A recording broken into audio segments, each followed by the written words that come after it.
안녕하세요. 책 읽어주는 여자 에젤 강미경입니다. 탁월한 상담가 김요경 권사님은 예수전도단 모교 중보 기도 모임을 74년도부터 26년간 인도하신 분이십니다. 따님이신 문성애 선교사님이 전하는 어머니의 이야기, 반드시 잘 되게 되어 있습니다. 전해드릴게요.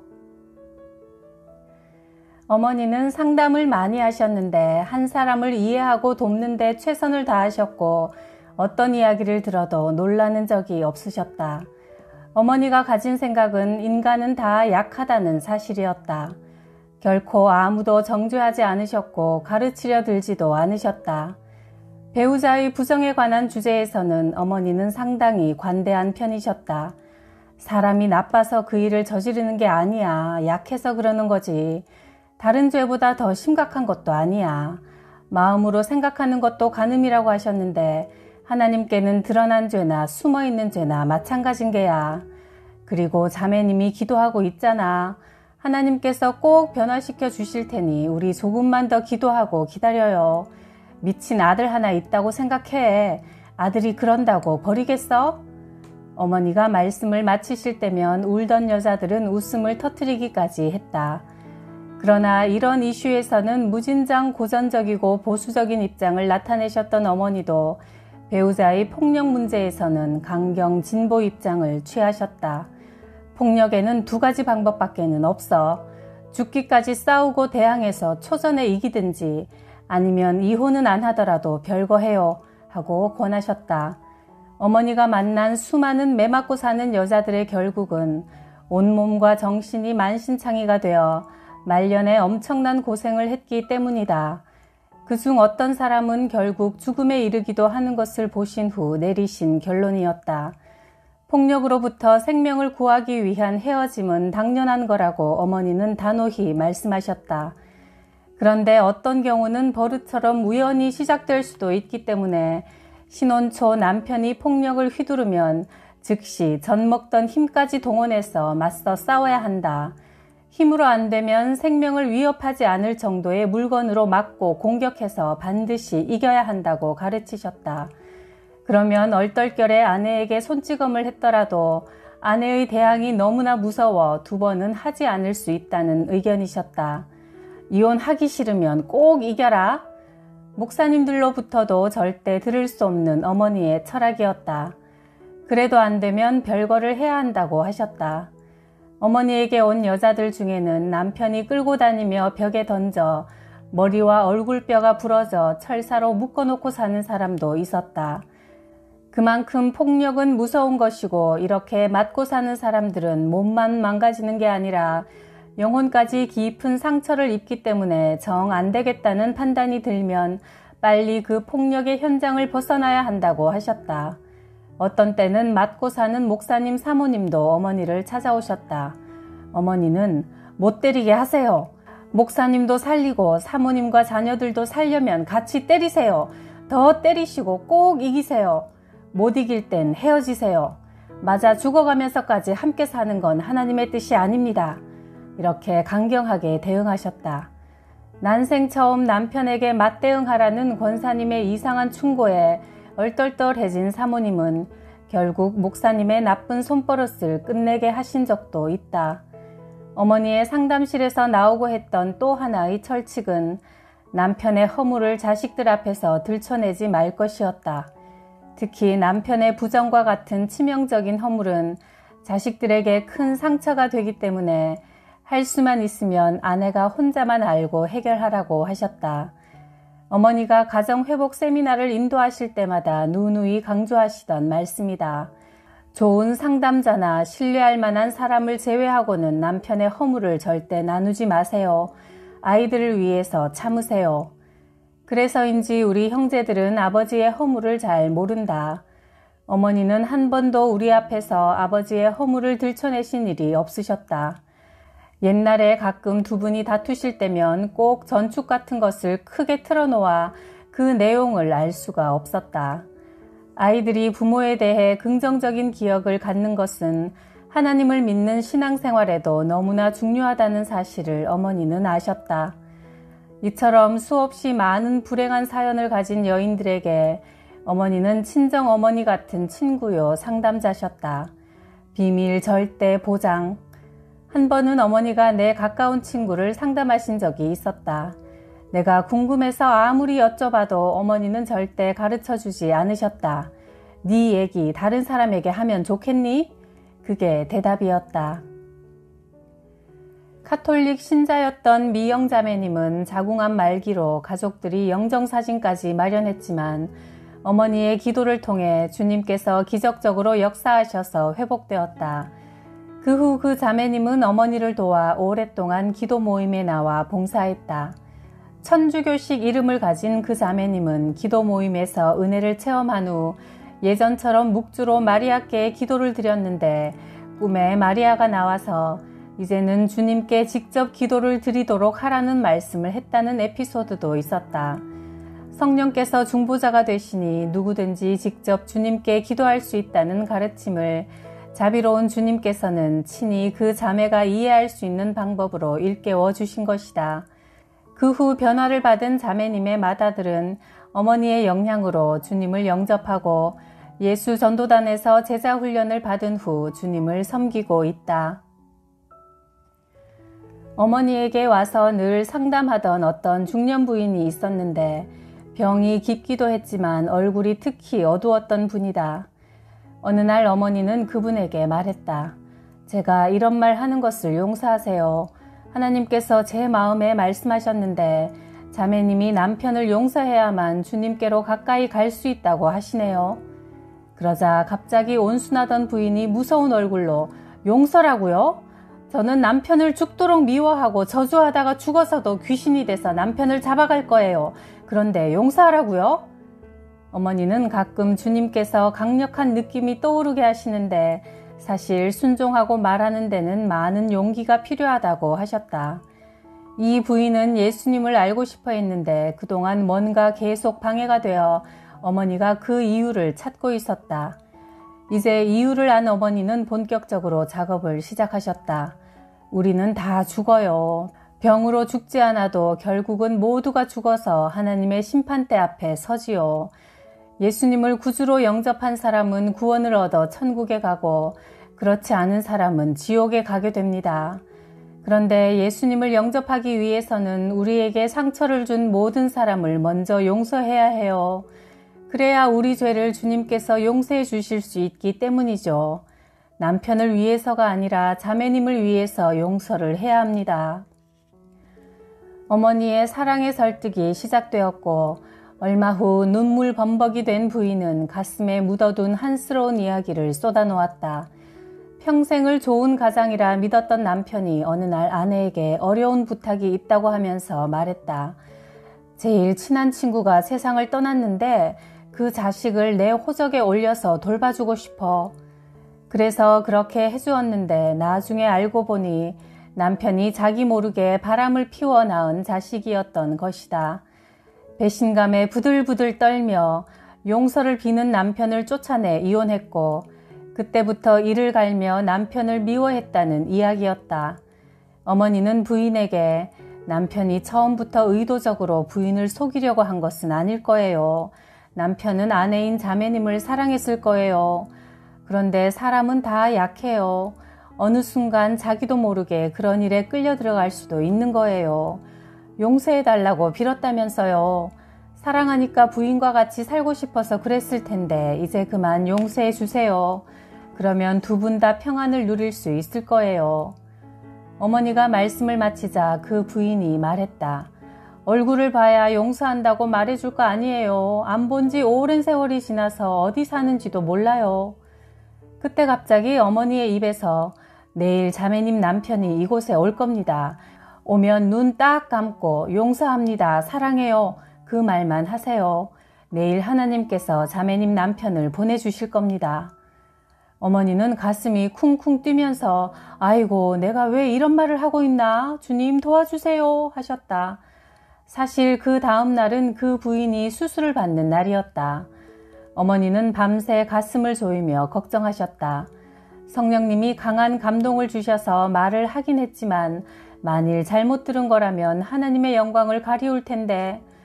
이튿날 어머니가 오후에 그 부인의 병실로 들어서는데 사람들이 어머니를 보면서 소리쳤다. 왔어요. 그 남편이 왔다고요. 아까 부인 침대를 밀고 수술실까지 데려갔어요. 그제야 어머니는 한숨을 내쉬며 할렐루야 살아계신 하나님을 찬양합니다 하셨다. 그 부인은 남편과 화해한 몇 달 후 하늘나라로 갔다. 물론 주님을 영접한 어엿한 하나님의 딸로 복된 죽음을 맞았다. 어머니는 이 간증을 하실 때마다 저는 예언하는 사람이 아니에요. 제게는 예언하는 능력이 없어요. 하나님께서 불쌍한 사람들을 구원하시려고 저를 쓰신 거지요 라고 꼭 덧붙이셨다. 선교지로 가기 바로 전 나는 여러 사람에게서 꽤 많은 헌금을 받았다. 기분이 좋아진 나는 어머니께 받은 선물을 자랑했다. 갑자기 어머니의 표정이 달라지더니 나를 나무라기 시작하셨다. 유치하게 돈 가지고 좋아하다니 창피하게. 돈이 위안이 되면 되니 하나님께 안정을 둬야지. 훈련되지 못한 사람의 돈에는 날개가 달려있는 법이다. 그것도 모르고 좋아하기는. 어머니의 우려대로 나를 흥분시켰던 그 엄청난 선물은 선교지에 도착하기도 전에 이슬처럼 이런저런 사건으로 사라져버렸다. 그 후 3년 정도 우리는 하나님께서 계획하신 호된 경제훈련을 톡톡히 받았다. 그러나 어머니는 막상 우리가 연단을 받자 격려해 주셨다. 곧 끝난다. 하나님이 신뢰하실 수 있는 수준까지 연단을 받아야 한다. 그러면 다시 상황이 좋아질 것이다. 훈련을 받을수록 큰 리더가 될 수 있단다. 그때 나는 묵상 노트에 이렇게 적었다. 하나님, 나를 살게 하시는 분은 당신뿐입니다. 나는 오늘부터 당신만 의지하며 살겠습니다. 눈물의 고백이었고 그 이후 경제훈련은 끝났다. 지금은 오히려 경제 상황이 윤택해져 우리를 돕는 현지인 동력자들의 사례를 줄 수 있는 정도가 되었다. 내가 선교사가 될 수 있었던 것은 어머니의 뒷바라지가 아니었으면 불가능했을 것이다. 나 정도의 신앙과 언어 실력이면 꽤 괜찮은 선교사가 될 거라고 내심 자만했던 나는 정말 뭘 모르는 하룻강아지였다. 첫 3년간은 무서운 사탄의 방해로 영적 전쟁을 치러야 했다. 선교지에 도착하기도 전에 중간 격류지였던 미국에서 나는 목 디스크 일보 직전인 퇴행성 관절염에 걸렸다. 막 도를 넘긴 아들은 탈장이 되어 우리는 선교지로 떠나기 한 달 전 다시 한국으로 돌아가야만 했다. 또 남편은 다시 돌아온 미국에서 중앙선을 침범해 달려들어온 차에 받쳐 응급실로 실려가는 사고를 당했다. 목을 다쳐서 간신히 밥만 해놓고 내내 자리에 누워서 이게 아닌데? 나는 그런 푸념만 늘어놓았다. 선교사 전기에 나온 선교사들의 삶은 이런 게 아니던데. 자동차 사고로 남편은 밤마다 진통제를 복용하며 신음을 해댔다. 집세를 내고 나면 달랑 몇 푼도 안 남는 경제 사정이 우리의 실망스런 첫 기간을 더 고통스럽게 했다. 하루에도 10번씩 나는 무엇이 잘못되었는지 되짚어보곤 했지만 이유를 알 수 없었다. 엎친 데 덮친다고 이사간 집에 도둑이 들어 정말 다 가져가 버렸다. 한 가지 일을 수습하기도 어려운 형편에 자빠져도 코가 깨지는 것 같은 일들이 첫 3년 동안 수도 없이 일어났다. 완전히 무장 해제를 당한 폐잔병 같은 모습으로 쓴물만 나는 샘처럼 그렇게 초라한 실패자였던 3년이었다. 그 기간 내가 포기하지 않을 수 있었던 것은 오직 어머니의 격려의 전화 때문이었다. 아주 정상이다. 제대로 가고 있다. 잘 하려고 하지 마라. 그곳에서 버티며 살기만 해도 선교사다. 자랑스럽다. 기도가 안 되면 하나님 힘들어요. 도와주세요. 그 말만 해라. 그것도 기도다. 마음이 극도로 어려울 때는 금식과 철야보다는 맛있는 음식 만들어 먹고 아이들 데리고 놀러 다녀라. 사랑한다 성애야. 잘 될 거야. 결국 잘 되게 돼 있거든. 그렇게 어머니의 전화는 끝을 맺으셨다. 나는 그 격려를 수액처럼 맞으며 그 기간을 이겨나갔다. 다른 사람들에겐 누구에게도 어렵다는 말을 못했다. 우리에게 실망할 것 같아 내 속의 갈등을 나눌 수 없었다. 그래서 더 어려웠다. 어머니가 안 계셨다면 나는 아마 정서장애자가 되었거나 평생 쓴소리만 하는 상처투성이 선교사가 되고 말았을 것이다. 나중에 미국 선교사 오리엔테이션에 가서 상담실 앞에 붙어있던 선교사 처방전을 읽으며 깜짝 놀랐다. 돌아가고 싶은가? 당신은 정상이다. 이곳 사람들을 사랑할 수 없다는 생각이 드는가? 당신은 정상이다. 좌절감과 낭패감으로 가득 차 있는가? 당신은 정상이다. 늘 피곤한가? 당신은 정상이다. 문화 충격과 예기치 못한 사탄의 방해 전략들 앞에서 완전히 기가 죽어버린 선교사 초년생들을 격려하기 위해 만들어진 처방전이었다. 어머니는 성령 충만하셨고 여러 은사를 많이 받은 분이셨다.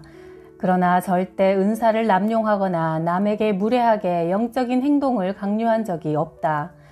내가 선교지에서 2년을 지낸 후 몸과 마음이 탈진하고 나 자신에 대한 실망감, 열등감 때문에 완전히 사기가 땅에 떨어진 채 귀국했던 때였다. 도착한 다음날 아침 밥상 앞에서 숟가락을 들지 않는 나에게 어머니는 왜 밥을 안 먹니? 하고 물으셨다. 엄마, 나 금식해야 할 것 같아요. 이렇게 영성이 엉망이니 밥 먹을 때가 아닌 것 같아요. 그러자 어머니는 지금은 네가 밥을 먹고 힘을 내야 할 때야. 그래야 기도도 더 열심히 할 수 있지 않겠니? 금식은 영육간에 건강할 때 하는 게 더 효과적이란다. 금식은 엄마가 대신 해줄게. 너는 지금부터 세 끼를 꼭 챙겨 먹고 8시간 자면서 기운 차려 기도해라. 어머니의 지극한 사랑의 처방이었다. 어머니는 늘 인간은 약한 존재라고 생각하셨다. 아무리 건강하고 신앙 좋은 사람도 3일 밤낮을 안 재우고 안 먹이면 완전히 쇠진하여 정신을 잃는 경우가 대부분이라고 늘 말씀하셨다. 영적인 부분은 육체적인 것과 아주 밀접하게 연관되어 있어 건강을 잃으면 마음도 신앙도 추스르기 어려워진다고 가르치셨다. 그래서 어떤 사람이 고민으로 울고 먹지도 자지도 못하다가 어머니를 찾아오면 우선 맛있는 음식을 장만해서 억지로라도 먹인 후 어머니 옆에 자리를 깔고 눕게 하셨다. 그 사람이 몇 시간이라도 눈을 붙인 후 조금 회복된 후에라야 그 사람의 사정을 들어주셨다. 금방 해결할 수 없는 문제라 그 처지가 너무 안 됐으면 어머니는 손수 운전하시며 교회로 데리고 나가 잠깐이라도 기분을 전환할 수 있게 해주셨다. 평소에는 동네 재래시장에서 한 푼을 절약하셔도 마음고생이 심한 분을 위해서는 분위기 좋은 고급 식당에 비싼 음식을 대접하는 일도 서슴없이 하셨다.